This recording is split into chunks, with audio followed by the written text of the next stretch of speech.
Every communist in the United States gives his allegiance to the Soviet Union. Even if his ancestors have been in the country for many generations, the communist works as a foreign agent against the interests of our nation. What are the obligations a communist must assume in order to avoid the penalties of violating party discipline? First, he must be unquestioningly obedient to his superiors. Whatever he is told to do, he must do. Whatever he is told to think, he must think.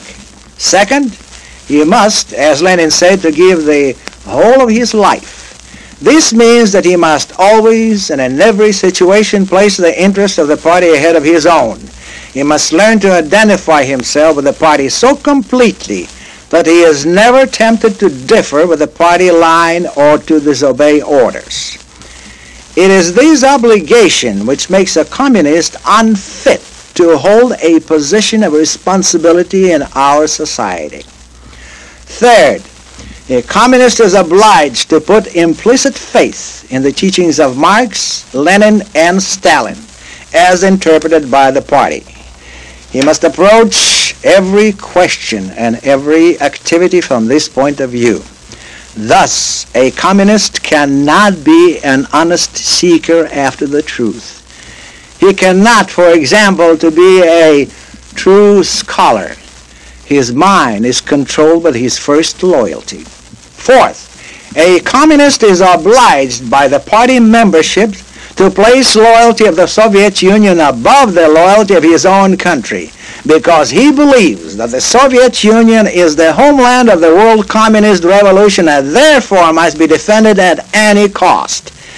It is this obligation to support the Soviet Union under any and all circumstances which leads the communists in the United States to follow so slavishly the foreign policy line of the Soviet Union.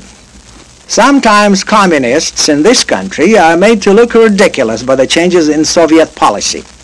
During the first part of the World War II, when Hitler and Stalin were pretending friendship, American communists were protesting against selective service, Lend-Lease, and anything else that might help the Allies. The communist slogan at that time was, "The Yanks are not coming." The American Peace Mobilization, a front organization, picketed the White House until 21st of June 1941, the day before the Nazis invaded the USSR. Within a month, it became the American People's Mobilization.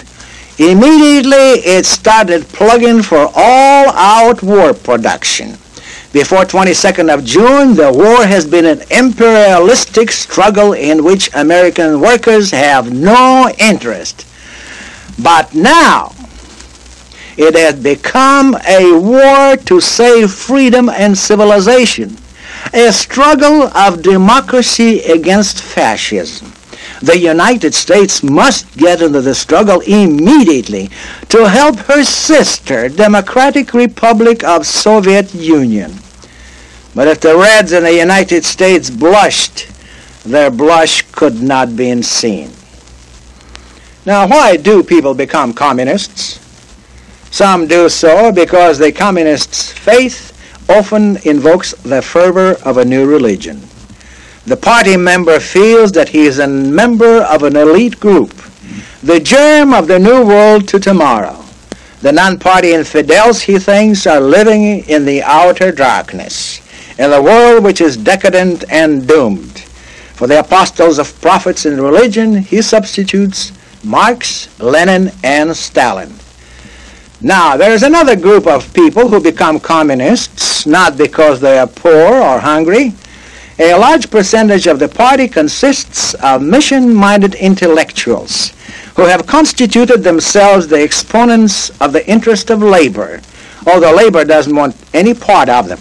Also, the Communist Party, like the National Socialist or Fascist movement, has an appeal for psychologically maladjusted individuals. Neurotic persons are baffled by the complexities of modern society, and the Marxist-Leninist formula offers the ready-made answers to all their questions.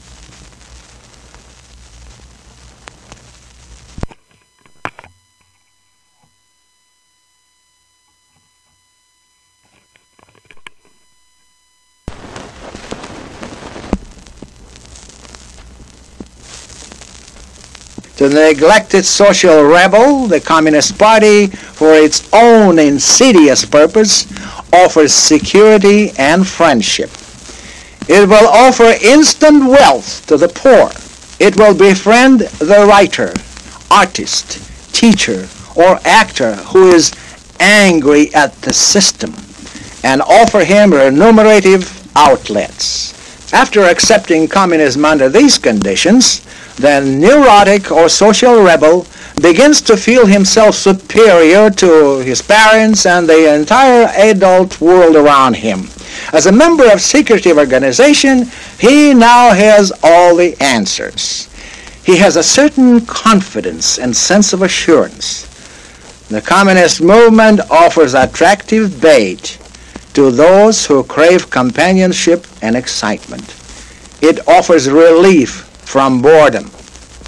Once an individual enters the communist movement, he lives in a world which is hermetically sealed off from the outside by the increasingly impenetrable iron curtain of continuous indoctrination to which he gradually becomes accustomed, to the exclusion of all other outside sources of information and thoughts. He relies upon the party literature, schools, and spokesmen for his views and information. More and more of his social activity is carried within the party. Within this closed circle, the communist hears the same communist cliches over and over again. He can be sure of approbation and sympathy, since he is always moving among his ideological kinfolk. He is never isolated. Added to this is the excitement of picket lines, strikes, mass meetings, parades, demonstrations, tiffs with police, and arrests. There are communists meeting every day, sometimes several times a day. There is never a dull moment. There is no doubt that the communist network holds attraction for the adventurous spirits who thrive on the conspiratorial atmosphere within the party, the secret meetings, the resort to aliases, the paraphernalia of illegality, and the opposition to constituted authority.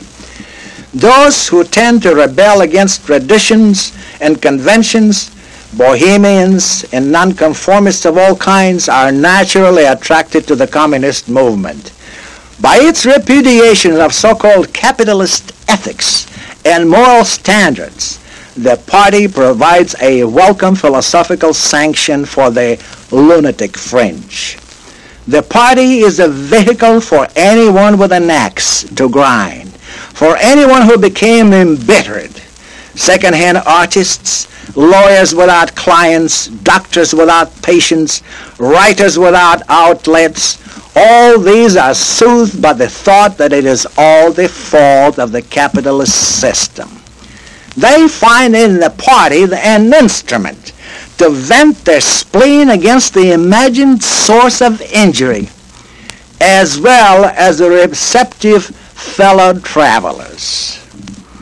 By far the greater appeal of communism is to the disillusioned and the frustrated. Many follow communism not because they are convinced that it is right, but because they have a hidden hate against something or somebody.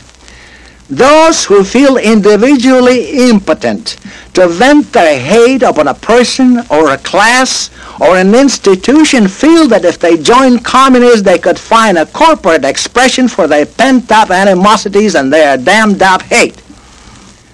The appeal of communism to this group is not in its theory, but in its hates. And the supreme advantage of all these hates is that they enable the frustrated and the disillusioned to combine the strongest social affirmation with the most contemptuous disregard for their own personal betterment. They could not become Christians if they wanted to, because Christianity would demand personal righteousness and justice. They could not become Christians by hating the wrongs done by others without any obligations whatever to better their own individual lives.